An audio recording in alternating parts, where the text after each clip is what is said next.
Step into the Timeless Tales library, where each story unfolds like a soft whisper, guiding you gently into a realm of restful calm.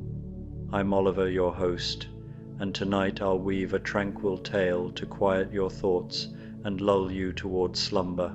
The Timeless Tales library thrives thanks to the support of listeners like you. If these stories bring you peace, please subscribe to help us keep crafting these serene escapes.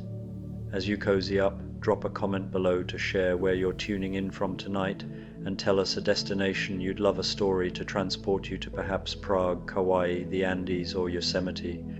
Your dreams light the way for our little library's glow.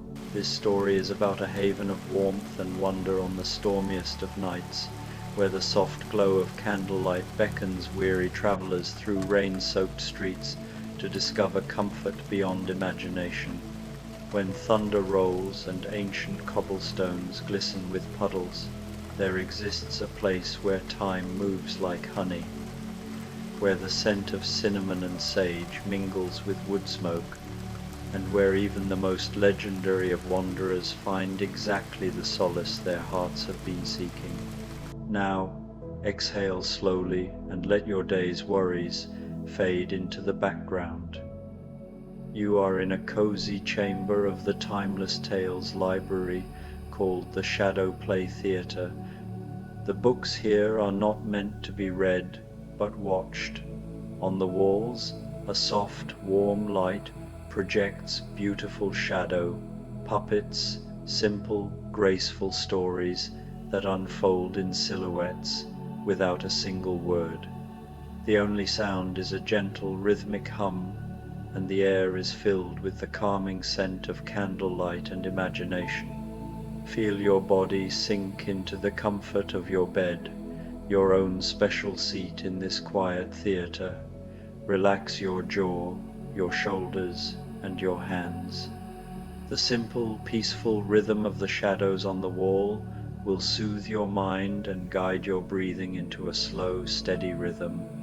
Watch the first play. Let the stories of the Shadow Play Theatre lead you into a deep and peaceful sleep. The Rainy Day Medieval Bakery. The rain began as a whisper against the diamond-paned windows of the medieval bakery, each droplet tracing lazy paths down the thick, warped glass like tears of joy.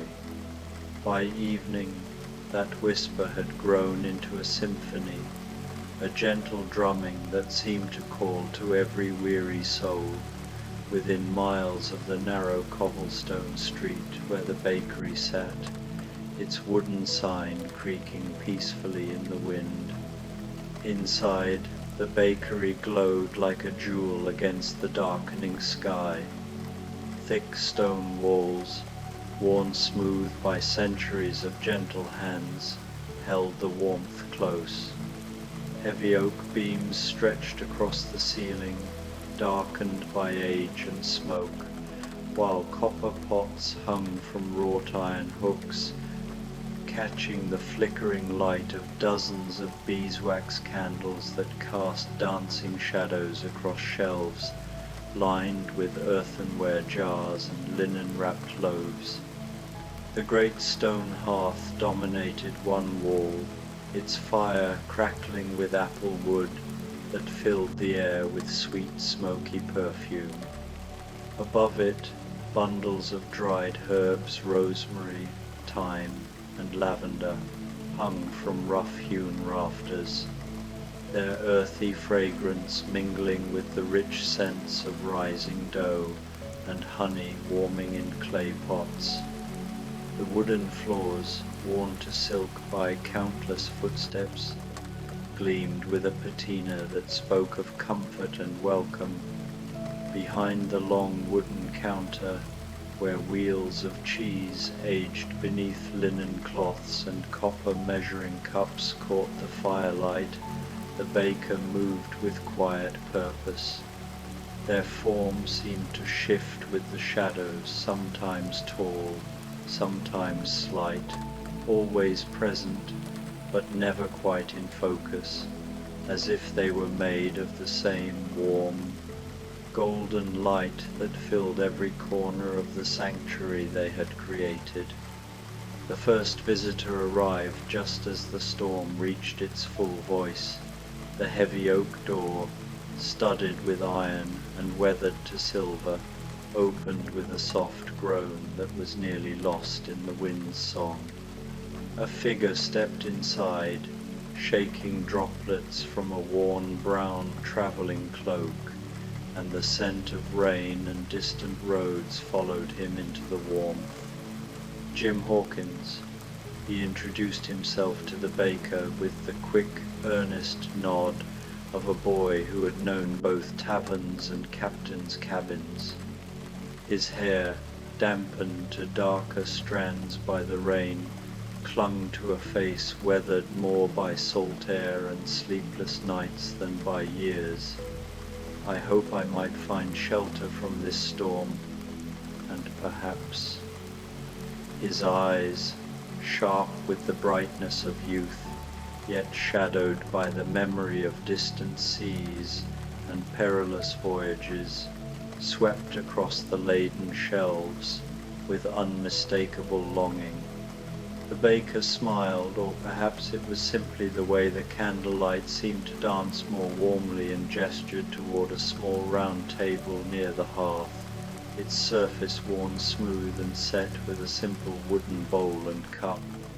Without words, they moved to the ovens, their hands sure and gentle as they withdrew a single loaf, its crust dark and gleaming, its shape perfectly round like a promise of home. Jim settled into the chair with a sigh that seemed to release months of weariness. The bread, still warm from the oven, was seed cake, but not the simple seed cake of ordinary bakeries. This loaf was studded with poppy seeds that sparkled like tiny stars, fennel seeds that carried whispers of distant meadows, and cardamom that told stories of spice roots and adventure. When the baker cut it, steam rose, carrying scents that spoke of both journey and homecoming, of roads that led away and paths that led back. "This is beyond wonderful," Jim murmured, his voice soft with gratitude as he spread golden butter across the warm slice. "It tastes of..." He paused, chewing thoughtfully. "Of all the places I've been, somehow. But safe, peaceful." He looked up at the baker with eyes bright with unshed tears of relief. "How did you know?" The baker's only answer was to place a clay mug beside him, filled with warm milk, sweetened with honey, and touched with just a whisper of vanilla. Jim cupped it between his hands, breathing in the gentle steam, and for the first time in what felt like years, his shoulders truly relaxed. The second arrival came while Jim was savoring his third slice of seed cake, the storm having settled into a steady, comforting rhythm against the windows. The door opened again, admitting a swirl of wind and rain, along with a young woman whose simple dress of blue and white was soaked through, her golden hair plastered to her head, and her blue eyes wide with wonder as she took in the warm scene before her. "Oh my," breathed Alice, for that was indeed who she was. Alice from her adventures, down rabbit holes and through looking glasses, though she appeared now as she had been in the very beginning, curious and kind, and utterly charmed by the unexpected. What a perfectly wonderful place to escape the rain. She bobbed a small curtsy to the baker, water still dripping from her sodden dress. "I'm Alice, and I seem to have gotten rather turned around in the storm. I was following what I thought might be a white rabbit, but then the rain began, and I saw your light in the window, and..." She gestured helplessly. but her eyes danced with delight rather than distress. The baker was already moving, drawing Alice toward the great hearth where the fire crackled warmest. With gentle efficiency, they draped a soft woolen blanket around her shoulders and guided her to a chair that seemed to appear just where it was needed, cushioned with embroidered pillows that held the scent of lavender and rosemary. "Alice," Jim called softly, raising his mug in greeting. "A fellow wanderer, I'd wager. Please join me by the fire. There's nothing quite like warm bread and good company when the weather turns wild." Alice settled gratefully into her chair, the blanket wrapped snugly around her, and watched with fascination as the baker presented her with a plate that made her gasp with delight. Upon it sat 3 small tarts, each no bigger than her palm, but crafted with such artistry that they looked like tiny stained glass windows. The first was filled with spiced pears poached in wine and honey, its pastry shell golden and delicate. The second held a mixture of soft cheese and herbs, topped with crystallized violets that sparkled like precious gems. The third was a miniature custard tart, its surface caramelized to amber perfection and dusted with cinnamon that drew spirals in the candlelight. "Medieval honey tarts," Alice whispered, her voice full of wonder. "But they're so beautiful, almost too lovely to eat." She looked up at the baker with shining eyes. "Though I suppose that's what makes them perfect for eating, isn't it? Beautiful things should be enjoyed, not just admired." She bit into the pear tart first, and her eyes fluttered closed with pleasure. The filling was warm and fragrant, the pears tender as silk and singing with notes of cloves and star anise. The pastry dissolved on her tongue like a sweet cloud, leaving behind tastes that reminded her of autumn afternoons and golden sunlight through stained glass windows. "This is exactly what I needed," she told Jim, who had been watching her enjoyment with the kind of gentle pleasure that comes from sharing warmth with a kindred spirit. "I'd been walking for so long in the rain, and everything felt strange and topsy-turvy, but this." She gestured around the cozy bakery where shadows danced peacefully and the storm outside seemed nothing more than music. "This feels like the most sensible place in the world." The baker placed a cup of spiced wine beside her plate, warm and fragrant with cinnamon, nutmeg, and just a touch of orange peel that made the firelight seem to glow more golden. Alice wrapped her hands around the cup and breathed in the gentle steam, feeling the last of the cold and confusion leave her bones. They sat in comfortable companionship, the young sailor and the young woman, sharing stories in soft voices while the rain sang against the windows and the fire painted everything in shades of amber and gold. Jim told her of restless seas and hidden islands, speaking of adventure with the voice of one who had braved danger yet longed for the safety of home. Alice shared tales of curious creatures and impossible logic, her laughter like silver bells in the warm air as she described playing croquet with flamingos and attending tea parties that lasted forever. The third visitor arrived just as Alice was biting into her violet-topped tart, her face glowing with contentment and firelight. This time, the door admitted not just rain and wind, but the scent of wild places, pine forests and mountain streams, leather and wood smoke, and something indefinable that spoke of vast skies and endless horizons. The woman who stepped inside was tall and graceful, her long auburn hair braided back in a practical style that couldn't quite contain all its wild beauty. Her clothing marked her as nobility, a traveling dress of deep green wool, well made but designed for hard wear rather than court appearances. Her eyes, grey as storm clouds, swept the bakery with the alert gaze of one accustomed to reading new places quickly, but they softened immediately at the sight of the cozy scene before her. Lady Marian, she introduced herself with a small, dignified nod, though there was warmth beneath her courtly manners. Of Locksley, though I fear I'm rather far from home at the moment.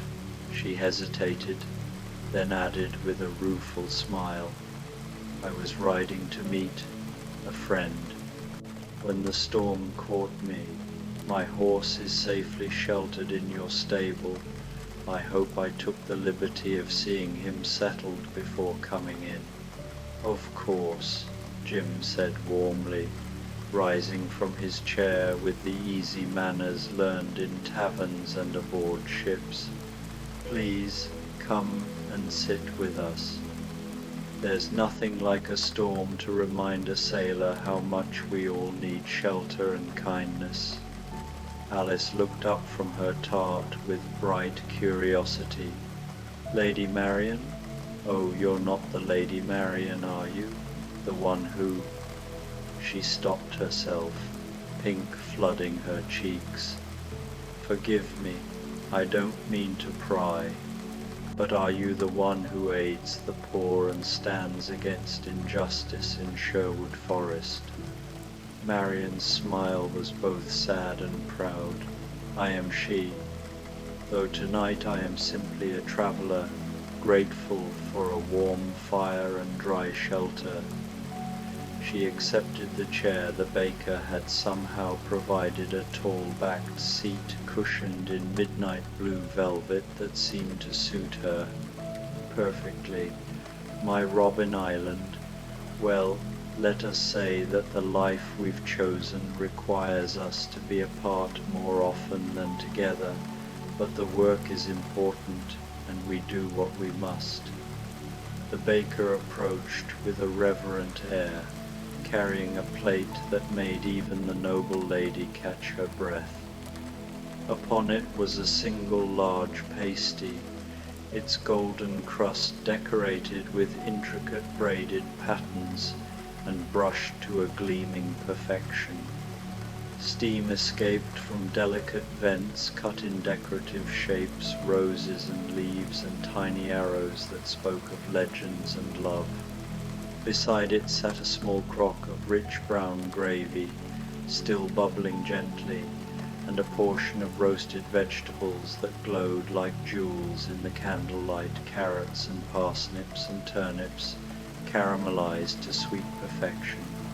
A Sherwood pasty, Marian breathed, her voice thick with emotion. I haven't had one since. She looked up at the baker with eyes that sparkled with unshed tears. How did you know?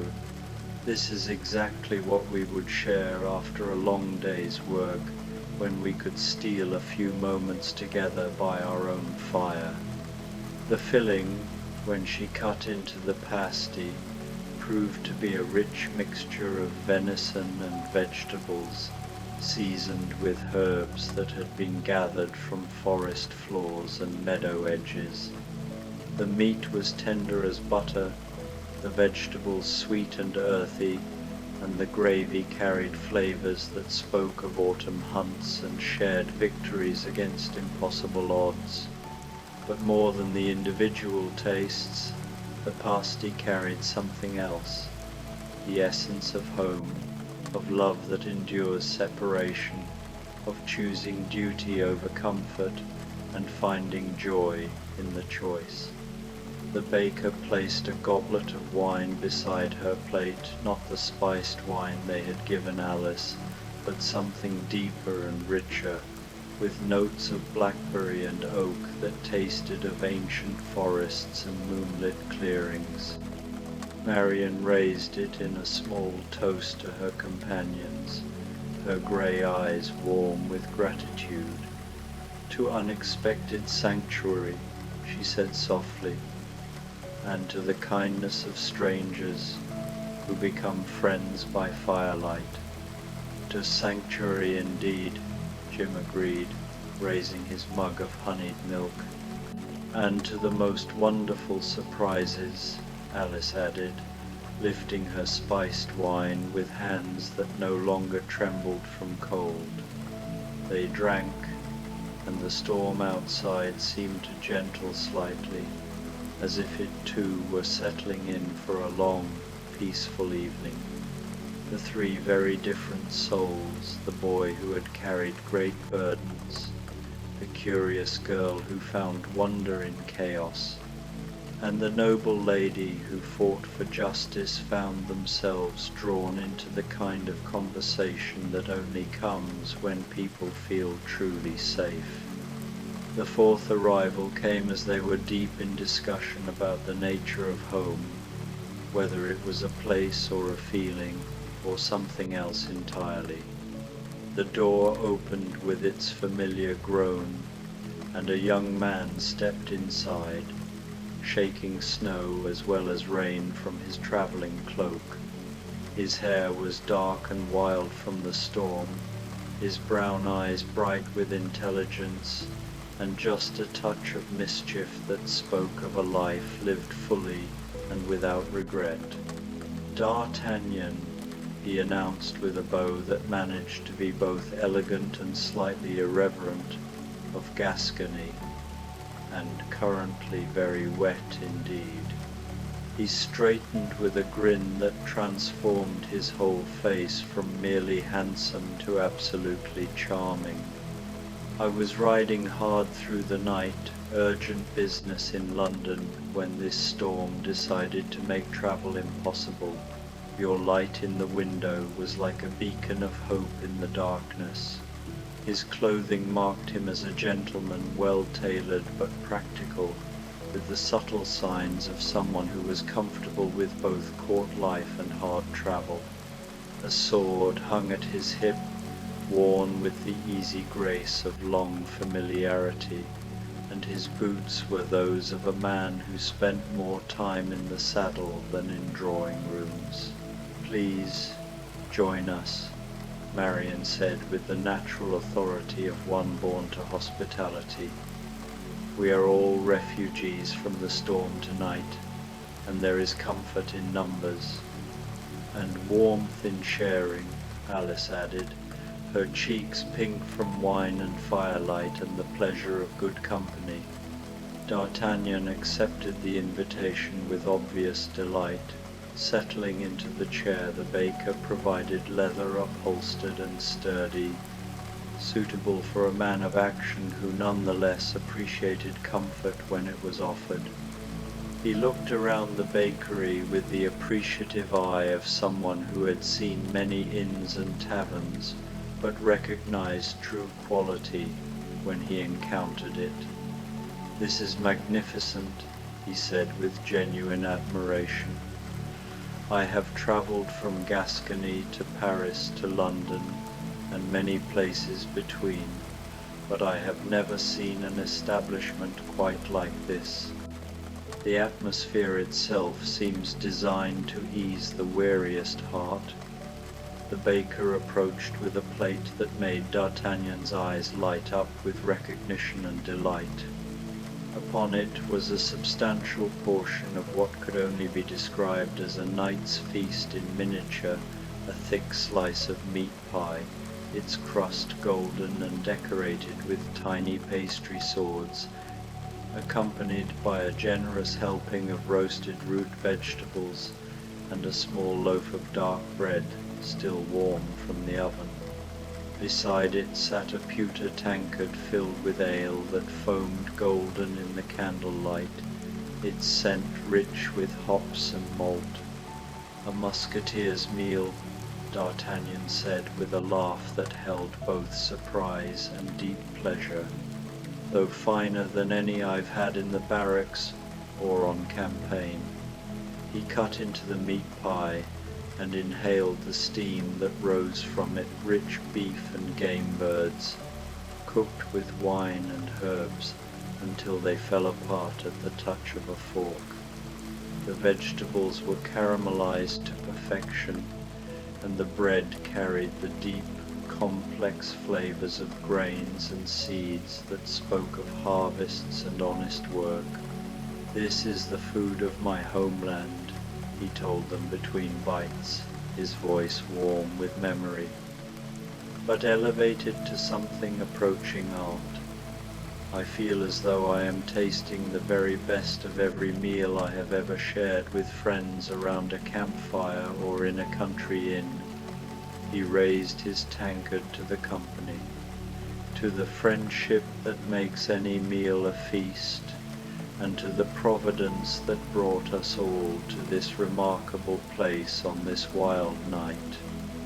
They drank, and the conversation flowed as easily as the ale and wine.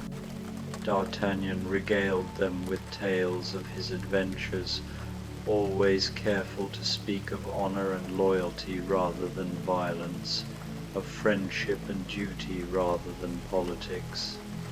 His stories were full of life and laughter, of companions who were closer than brothers, and adventures that tested the bonds between them. "The greatest treasures," he said, settling back in his chair with the relaxed air of a man well fed and among friends, "are not gold or glory, but the trust of those who will stand beside you when the world goes mad. I have been blessed with such friends, as I believe all of you have been as well." Jim nodded thoughtfully. "Indeed, the greatest adventures mean nothing without those who share them, or wait for us at their end. And the most impossible places become possible when you're not facing them alone," Alice added, thinking of all the strange companions who had helped her navigate wonderlands and looking-glass worlds. "Even the hardest choices become bearable when made for love," Marian agreed softly, her fingers turning the base of her wine goblet as she stared into the fire. The fifth and final visitor arrived as the storm was reaching its crescendo, the wind howling like something wild and free around the eaves of the bakery. The door opened with more difficulty this time, the newcomer having to press against the wind to gain entry, and when he finally stepped inside, he brought with him the sense of sea spray and adventure, of distant shores and ships that danced on waves higher than houses. He was younger than D'Artagnan, with the kind of bright, eager face that spoke of someone who had seen wonders beyond imagining, but retained the capacity to be amazed by simple kindness. His clothes were those of a ship's officer, well made but practical, with the slight salt staining that marked him as a true sailor rather than someone who merely played at seafaring. "Gulliver," he said, offering a bow that was both polite and slightly uncertain. "Lemuel Gulliver, ship's surgeon, lately of, well, many places that would sound quite impossible if I tried to explain them." He looked around the bakery with eyes that held the particular appreciation of someone who had learned not to take civilization for granted. "I was trying to reach London when the storm struck, and I feared I might have to spend the night in some farmer's barn. But this—" He gestured wonderingly at the warm, golden scene before him. "This is far better than anything I dared hope for." The others welcomed him with the easy warmth of people who had already established themselves as temporary family. There was something about the bakery that encouraged such connections. Perhaps it was the golden light, or the way the storm outside made their shared shelter feel precious, or simply the magic that seemed to emanate from the baker's quiet presence. Another traveller with tales to tell, I'd wager, D'Artagnan said with a grin, making room at their improvised circle near the fire. Come, sit with us. The night is wild, but we are warm and well fed and in excellent company. Gulliver accepted gratefully, settling into the chair that appeared for him wooden and solid, with the kind of practical comfort that would appeal to a man who had learned to appreciate simple pleasures. He looked around at his companions with the slightly dazed expression of someone who couldn't quite believe his good fortune. The baker approached with what was clearly a special creation, a large, shallow bowl filled with what could only be described as a sailor's dream. It was a thick, rich stew, its broth dark and flavorful with herbs and wine, filled with chunks of tender meat and vegetables cut to perfect proportion. Floating on top were small dumplings, light as clouds, but substantial enough to satisfy a man who had known hunger. Beside the bowl sat a thick slice of ship's bread, but not the hard, tasteless stuff of long voyages. This was bread as it should be, crusty and golden, with a crumb so perfect it seemed to glow in the candlelight. This smells like every good meal I ever dreamed of during long nights at sea, Gulliver said, his voice thick with emotion. When provisions ran low and the water turned stale, I would close my eyes and imagine something exactly like this. A stew that tasted of home and plenty, bread that remembered what wheat was supposed to be. He looked up at the baker with eyes bright with gratitude. How do you do it? How do you know exactly what each soul needs?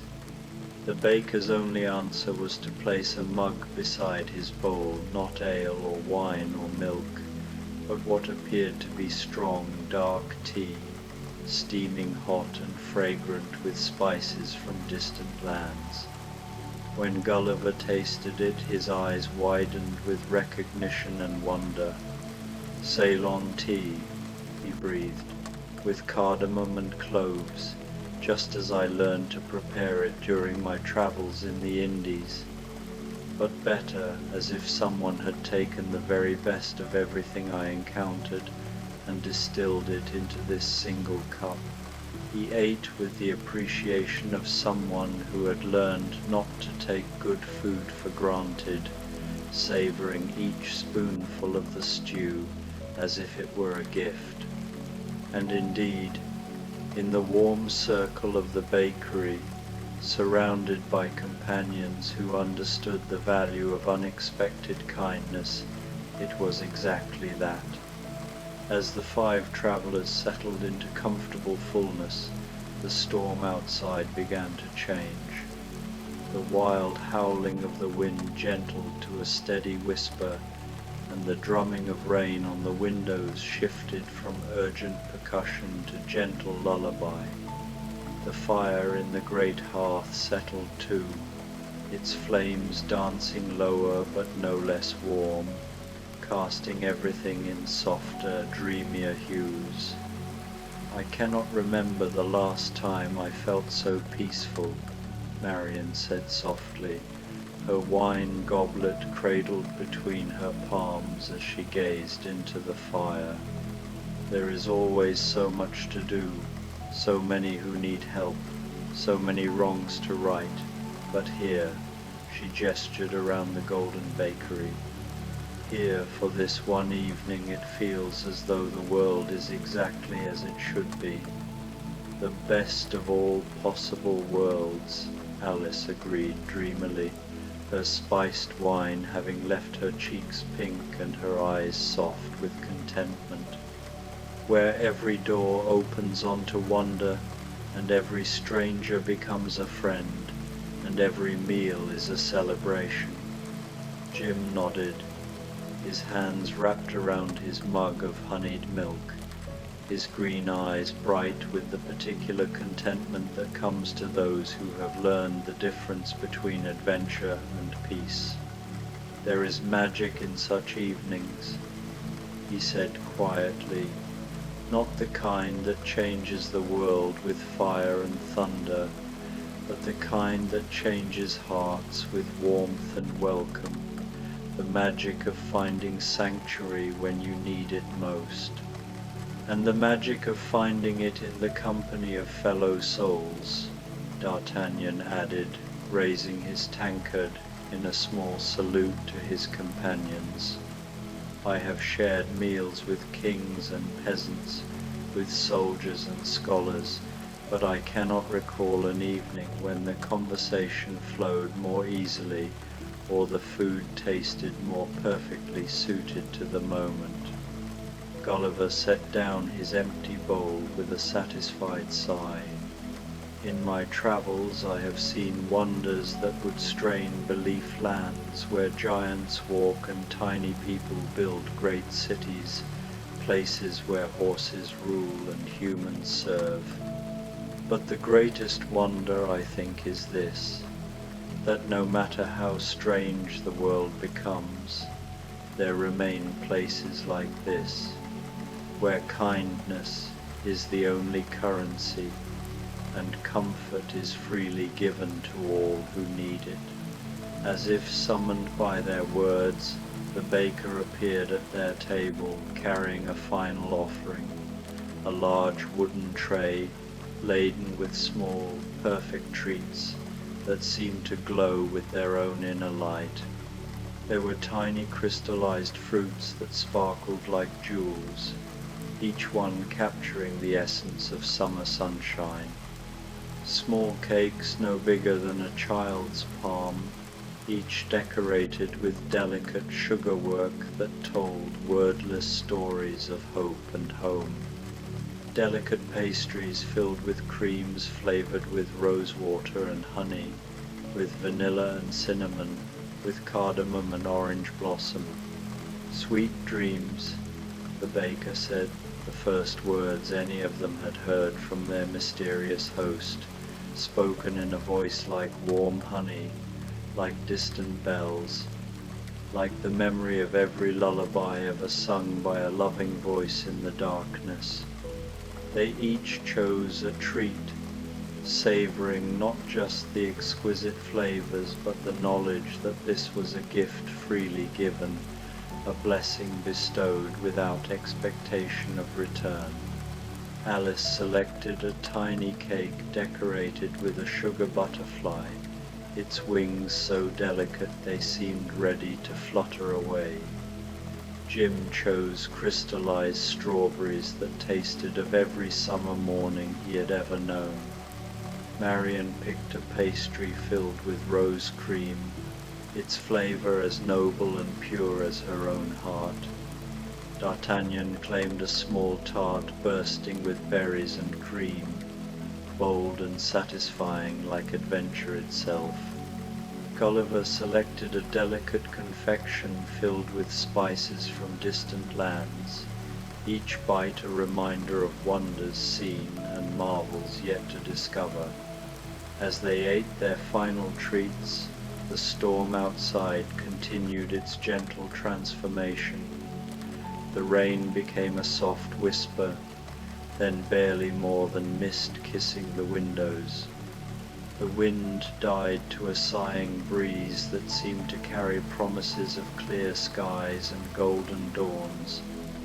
The fire in the hearth settled to glowing coals that painted the bakery in shades of amber and rose gold.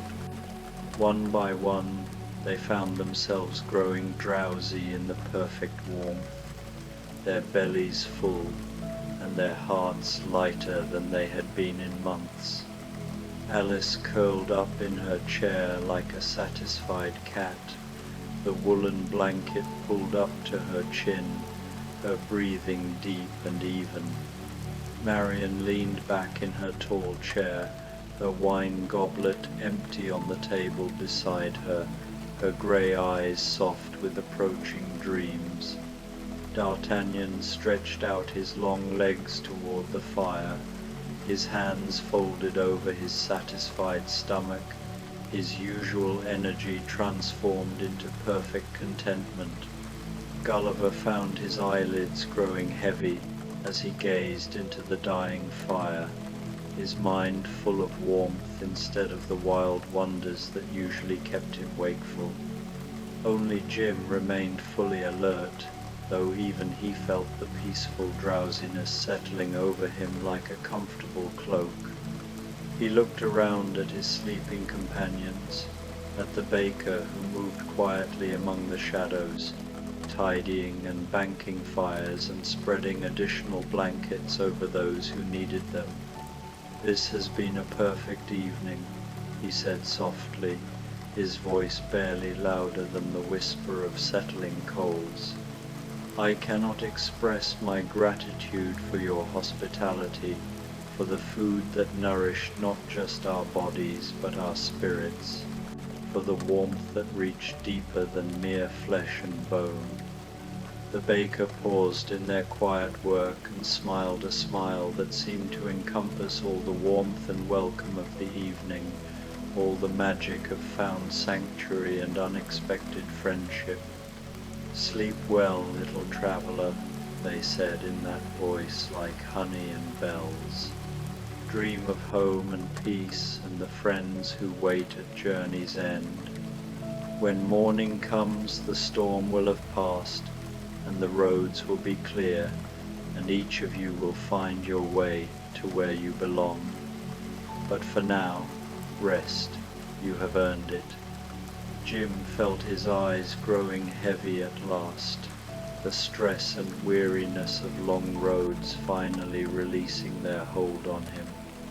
Around him his companions slept deeply and peacefully, their faces relaxed and young in the golden firelight.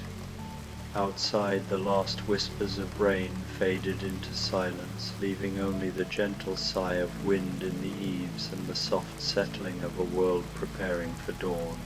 The medieval bakery wrapped around them all like a benediction, its stone walls holding them safe, its warm air carrying the lingering scents of bread and honey and all the good things that make life worth living. In the dying firelight, everything seemed touched with magic, not the wild, dangerous magic of adventure, but the deeper magic of kindness freely given, of sanctuary offered to all who needed it, of the knowledge that somewhere in the world there would always be a warm hearth and welcoming heart for weary travelers. As sleep finally claimed the last of the evening's refugees, the baker moved one final time through their domain, extinguishing candles but leaving just enough light to keep the darkness friendly, banking the fire to coals that would burn steady through the night, ensuring that morning would find their guests rested and restored and ready to continue their journeys with renewed hope. The storm passed into memory, leaving behind only the softest whisper of wind and the promise of clear skies. The medieval bakery settled into peaceful silence, its work done for another night, its simple magic having touched 5 hearts and sent them into dreams filled with warmth, wonder, and the absolute certainty that somewhere in the world, sanctuary would always be waiting for those who needed it most. In the morning, they would wake to sunshine streaming through diamond-paned windows, to the scent of fresh bread already baking, to cups of perfect coffee or tea or chocolate waiting to ease them into a new day. They would share a final meal together, exchange addresses and promises to write, and venture back into the world with hearts lightened and spirits restored. But that is a story for another time. For now, in the gentle hours between midnight and dawn, 5 travelers slept the sleep of the truly peaceful, while outside their sanctuary the world prepared to welcome a perfect morning, and the medieval bakery kept its eternal vigil, waiting for the next storm and the next weary soul, who would need its particular magic of warmth, welcome, and the simple, extraordinary gift of feeling truly safe.